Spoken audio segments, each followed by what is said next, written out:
ഈ ശബ്ദം ശ്രവിക്കുന്ന ഒരുപാട് ആളുകൾ അവരുടെ മാതാപിതാക്കൾ ഇന്ന് ഖബറുകളിലാണ്.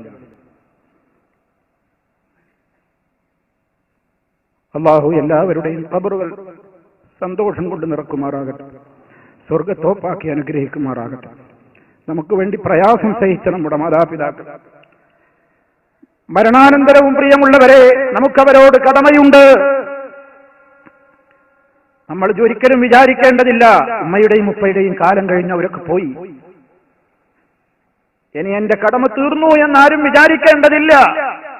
ആനായ നബി സല്ലല്ലാഹു അലൈഹി വസല്ലം പറഞ്ഞിട്ടുണ്ട്, മരണപ്പെട്ടു പോയ മാതാപിതാക്കൾക്ക് വേണ്ടിയും പുണ്യം ചെയ്യാൻ വല്ലതും ഇനി ബാക്കിയുണ്ടോ, ഇനിയും അവരോട് കടമകൾ നിർവഹിക്കാനുണ്ടോ? നബി സല്ലല്ലാഹു അലൈഹി വസല്ലം പറഞ്ഞത് ഉണ്ടെന്നാണ്.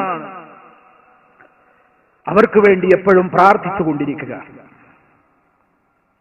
മാതാപിതാക്കളുടെ ഖബർ സന്തോഷത്തിലാക്കുവാനും അവരെ ജഹന്നമിൽ നിന്ന് രക്ഷപ്പെടുത്തുവാനും ഖബർ ശിക്ഷയിൽ നിന്ന് മോചനത്തിന് വേണ്ടിയും അള്ളാഹുവിന്റെ കാരുണ്യം അവരിൽ ചൊരിയാനും അവർക്ക് പാപങ്ങൾ പുറത്തു കൊടുക്കുവാനും വേണ്ടി നിരന്തരമായി പ്രാർത്ഥിച്ചുകൊണ്ടിരിക്കുക, അതവരോടുള്ള കടമയാണ്. മരിച്ചാലും നമ്മെ വളർത്തിയുണ്ടാക്കിയ ആ മാതാപിതാക്കളുടെ അക്കൗണ്ടിലേക്ക് വരവ് ചേർക്കപ്പെടുന്ന കറന്റ് അക്കൗണ്ടാണ്, അതേ ഒഴുകിക്കൊണ്ടിരിക്കുന്ന ഏറ്റവും വലിയ നിധിയാണ് നമ്മുടെ പ്രാർത്ഥന. മറന്നുപോകരുത്. പല മക്കളും ഇന്നത് മറക്കുകയാണ്. മരിച്ചുപോയ മാതാപിതാക്കളെ ഓർമ്മ വരുമ്പോ എന്റെ ഉപ്പ അങ്ങനെയായിരുന്നു, എന്റെ ഉമ്മാക്ക് ഇങ്ങനെ ഇഷ്ടായിരുന്നു എന്നൊക്കെ പറയും. ഒരിക്കൽ പോലും ആ നേരത്ത് പോലും പറയൂല അല്ലാഹുമ്മ ഗ്ഫിർ ലഹു, എന്റെ ഉപ്പാക്ക് പുറത്തു കൊടുക്കണം, എന്റെ ഉമ്മാക്ക് പുറത്തു കൊടുക്കണേ എന്ന് ഒരിക്കൽ പോലും ആ നാവ് കൊണ്ട് പറയാത്ത എത്രയോ മക്കളുണ്ട്. അതല്ല സ്നേഹം.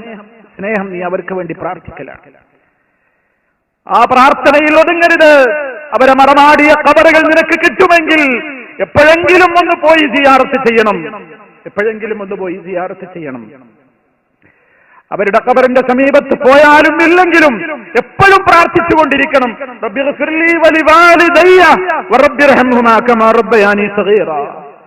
റബ്ബേ എനിക്ക് പുറത്തു തരണം, എന്റെ മാതാപിതാക്കൾക്ക് പുറത്തു കൊടുക്കണം, അവരോട് നീ ഏറ്റവും അധികം കരുണയോടെ ഇടപെടണം, എന്നെ പരിപാലിച്ചതിന് തുല്യം നിന്നോടേ എനിക്ക് പകരം കൊടുക്കാൻ കഴിയുകയുള്ളൂ, എന്നെ കൊണ്ട് സാധിച്ചിട്ടില്ല, സാധ്യമാവുകയുമില്ല.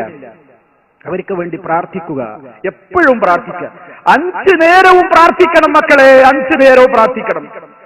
ഒരു പ്രാർത്ഥനയിലും ഉമ്മയും ഉപ്പയും കടന്നു വരാത്ത പ്രാർത്ഥനയുണ്ടാകരുത്.